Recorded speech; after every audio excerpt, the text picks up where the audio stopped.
Olha, nós estamos hoje aqui com o Alessandro Molon, que é candidato à prefeitura da nossa cidade do Rio de Janeiro pela Rede. E a primeira pergunta que eu vou fazer para ele é que muitas pessoas, viu, Alessandro, me falaram, não, você tem que fazer essa pergunta para ele, que é uma dúvida que muita gente não sabe, muita gente não tomou conhecimento, eu acho que é o momento de se dizer.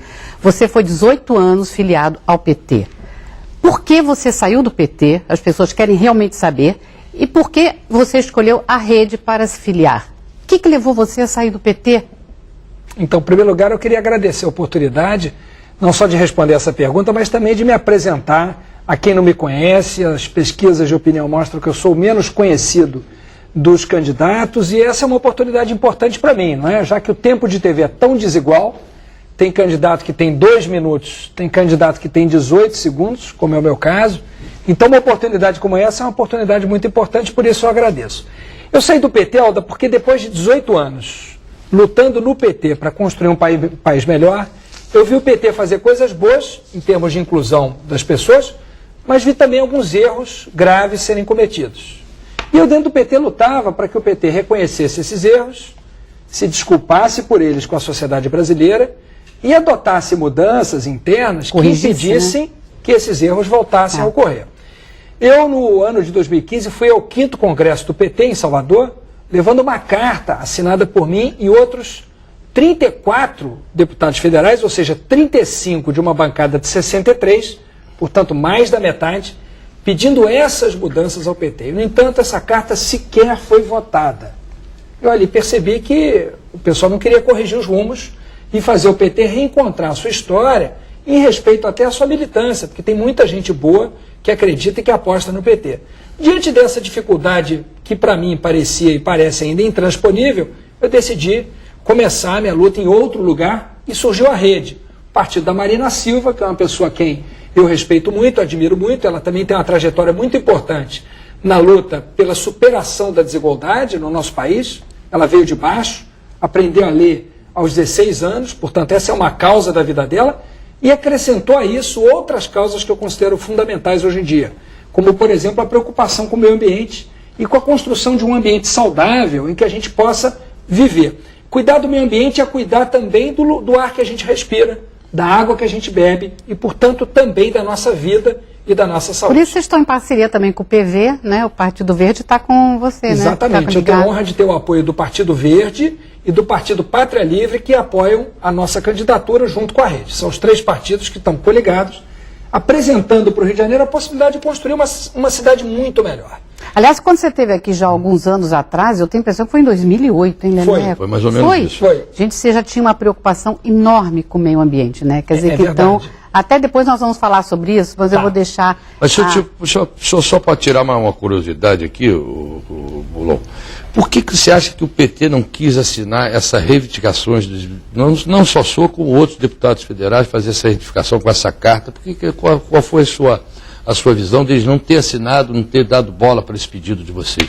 A minha sensação é de que, em primeiro lugar, eles não têm noção da gravidade da situação e da própria imagem que o PT enfrenta. Quer dizer, acho que se tivessem uma noção mais realista de como a imagem do PT foi afetada por esses erros cometidos por alguns dos seus dirigentes, teriam uma atitude mais dura. Primeiro, em fazer autocrítica, dizer isso está errado, isso não pode, e segundo, em tomar medidas para impedir que isso volte a acontecer. Evidentemente que onde tem ser humano tem problema, onde tem gente junto, alguém acaba fazendo coisa errada. O importante é o partido, ou o sindicato, a associação de moradores, a igreja, seja lá o que for, saber como lidar com isso. Ou seja, cortar na própria carne e dizer, nós não admitimos isso está errado e a pessoa que fez isso é expulsa. Então, isso já é passado, então vamos para a Rede. Mas ele fez uma defesa veemente contra o impeachment, né? Sim. E aí você parece assim, nossa... Mas ele, assim, estava tão inconformado com o que estava acontecendo no PT, as pessoas que estão nos assistindo, por que você, então, fez essa defesa? Quer dizer, você estava defendendo, na verdade, o que você considera democracia, digamos assim, não o PT. O PT você reconhece que não está indo bem. Não, eu reconheço, eu reconheço que não está indo bem, que eu saí. Agora, o impeachment é outra coisa. Eu sou professor de Direito, eu dou aula de Direito numa universidade. Eu estou fazendo doutorado em Direito Público numa outra universidade. Pode falar o nome do... Eu sou professor da PUC, o que para mim é uma honra, e sou aluno de doutorado na UERJ. Eu tenho responsabilidade. Eu, como advogado, eu tenho que ler o processo e analisar de maneira honesta, sincera, se eu vejo ali crime de responsabilidade. Se eu não vi crime de responsabilidade, eu não posso votar a favor do impeachment. Aí não é nenhuma questão da pessoa em si que estava sendo julgada, da Dilma em si, ou do PT, ou de qualquer outra coisa. É uma questão de uma visão coerente com a minha visão como professor de direito, com a visão de advogado, jurista, né? minha visão de jurista. Claro. E também, diante disso, uma compreensão do que é o presidencialismo e do que é o parlamentarismo. Certo. No presidencialismo, você não tem voto de desconfiança. O parlamento não derruba o governo porque o governo está indo mal no presidencialismo, só se tiver crime de responsabilidade. Onde o parlamento derruba o governo chama-se parlamentarismo. Então, a visão política também de respeito ao voto das pessoas, independente da opinião sobre como estava indo o governo. Uma coisa é crime, outra coisa é uma análise fria de como está indo o governo. Bia, por favor. Vamos lá. Molon, a gente falou aí, ela começou a Alda com o PT, né? E eu vou continuar. O maniqueísmo não pertence ao mundo real, né? A gente é maniqueísta, mas erradamente, porque não existe... A pessoa não é só toda ruim, nem só toda boa. Nesses 18 anos, eu imagino que você falou aí das coisas que te desagradaram, que te fizeram partir para a ruptura e entrar para a rede. Nessa sua candidatura e daqui para frente, o que você carrega de bom desses 18 anos de PT, principalmente do PT lá de trás, né? Aquele PT que ficou mais leal às suas raízes e a quem apostou neles? Essa é a primeira pergunta. Olha, Bia, então, em primeiro lugar, assim, acho que é importante dizer que os valores que me moviam, os valores que me fizeram entrar para a política, os meus sonhos, os meus ideais, eles continuam os mesmos. Ah, que bom. Continuam intactos. A minha preocupação com a superação da desigualdade. O Brasil é um país muito desigual ainda. Eu entrei na política e depois eu queria contar essa história. Como professor, eu vi isso de perto na sala de aula, em que eu dava aula numa escola pública do Rio de Janeiro, municipal, na Escola Municipal Jorge Pfister.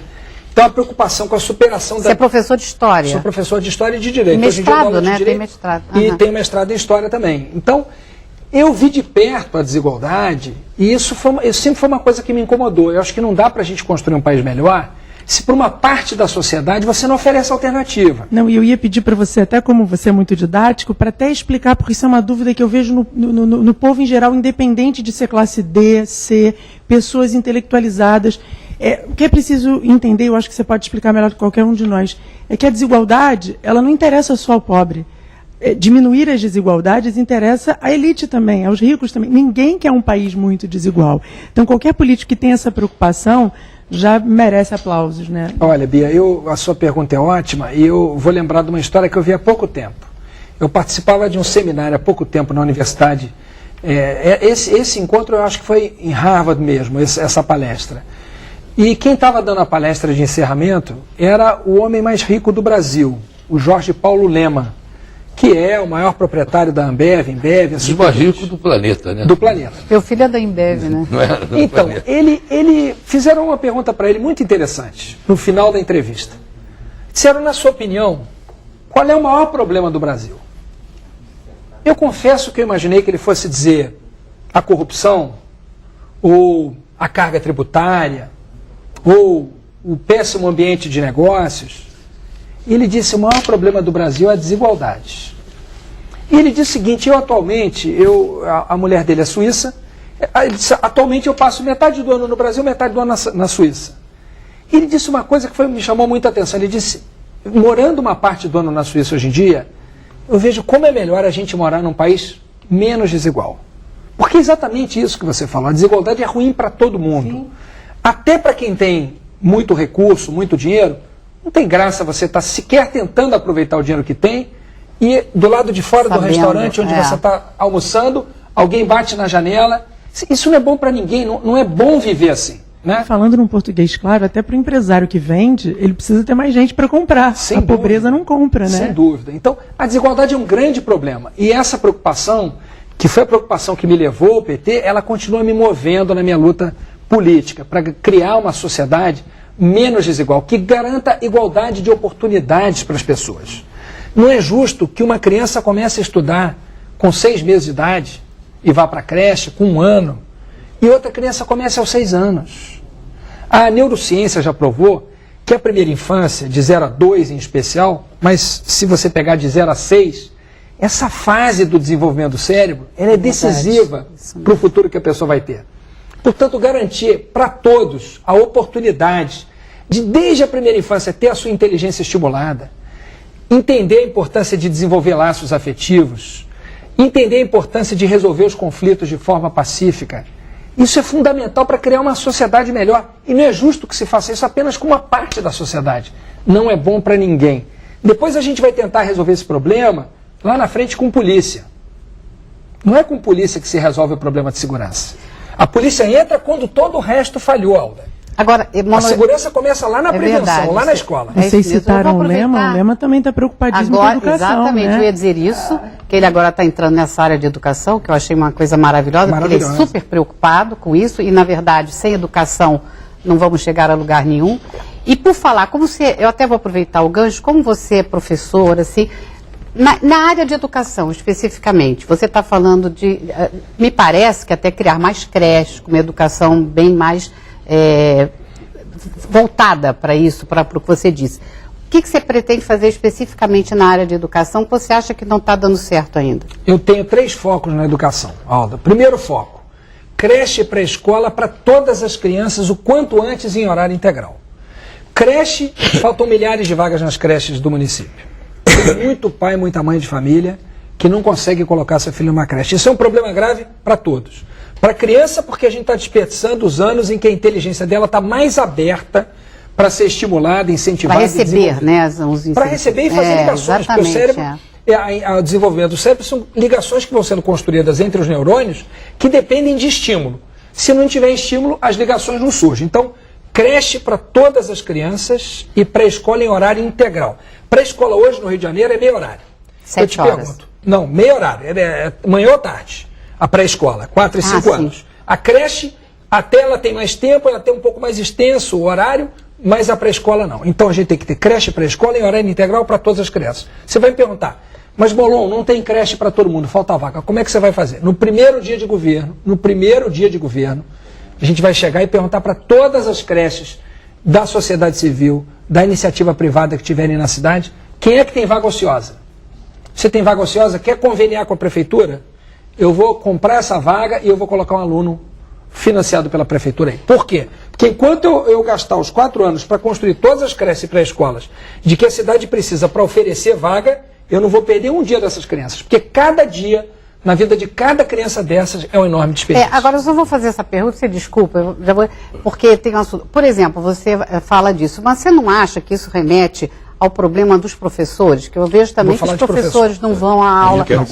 Não é? Nesse sentido, sim. Como valorizar o professor na primeira infância? Porque no Rio de Janeiro há uma discrepância do professor da creche, da primeira infância, para os outros. Isso. Eles recebem menos. Como valorizar isso e fazer com que esse professor, já desde o primeiro momento, consiga fazer com que a criança seja estimulada para que ela cresça com mais oportunidades? Henrique, a sua pergunta é ótima. Eu sou professor. E no ensino fundamental, eu dei aula para 6º ano e 9º ano, antigamente 5ª e 8ª série. Então, o que eu vou falar, eu não estou legislando em causa própria, eu não estou falando de mim mesmo.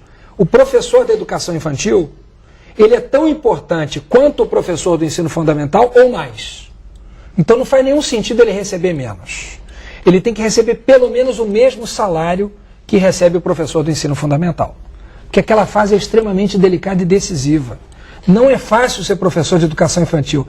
Parece fácil, vai fazer uma brincadeira, ao contrário, é muito difícil. Tem que ter capacitação, você pensa nisso também? Né? Muito. Agora, como é que a gente valoriza o professor? Primeiro, você tem que ouvir o professor. O atual prefeito não ouve o professor. Ele faz plano de cargos e salários, não recebe a participação do professor. Ele escolhe o projeto pedagógico da prefeitura, não ouve o professor. Como é que você vai fazer educação sem envolver o professor? Então, a nossa prefeitura vai ouvir o professor. Terceiro foco. Então, primeiro foco, creche pré-escola. Segundo foco, valorização do professor com novo plano de cargos e salários negociado com eles e ouvir o professor para as decisões pedagógicas. Terceiro foco, educação em tempo integral no ensino fundamental para todas as escolas. Por quê, Alda? Hoje em dia, qual é o horário integral do Eduardo Paes? Termina às 2 da tarde. Eu quero saber qual é a mãe de família, qual é o pai de família que sai do trabalho à 1 da tarde para buscar o filho. Quem é que pode? Quantas pessoas saem do trabalho a essa hora? Então tem que ser educação em tempo integral de verdade. Um tempo integral que a criança possa ficar na escola e que o pai e a mãe fiquem tranquilos. E a questão do salário? O que você acha do salário de dia, da remuneração do professor aqui na nossa Eu acho que pode ser melhor. Agora, eu acho que o próximo prefeito vai enfrentar uma situação difícil nas contas públicas. Então vai ser um ano de arrumar a casa. Eu quero ser honesto com os eleitores do Rio. Eu não vou enganar eleitor. Prometer 1000 maravilhas e depois chegar lá e não tem dinheiro. Então, a primeira coisa que a gente vai fazer, transparência total nas contas da Prefeitura. Alda, a Prefeitura do Rio é a 16ª colocada, 16ª, no ranking de 27 capitais do Ministério Público Federal em termos de transparência. É uma prefeitura opaca, escura, ela não mostra as contas, os números, os contratos. Nós vamos abrir as contas, chamar os professores e vamos apresentar. Então aqui as contas públicas, está aqui, ó. Isso aqui é o que a Prefeitura tem. O que vocês querem fazer com isso aqui? O que vocês acham que dá para fazer com isso? Para a educação a gente pode dispor disso aqui. O que dá para fazer no próximo ano é isso. Negociação aberta, transparente e honesta. Quando o servidor sente que há honestidade, sinceridade da parte do gestor, ele entende as limitações e ele aceita. Bom, nós estamos hoje conversando aqui no Deles e Delas com o deputado federal e candidato a prefeito aqui da nossa cidade maravilhosa do Rio de Janeiro, Alessandro Molon, pela rede. Nós vamos a um rápido intervalo e voltamos já já com o Alessandro Molon aqui no Deles e Delas.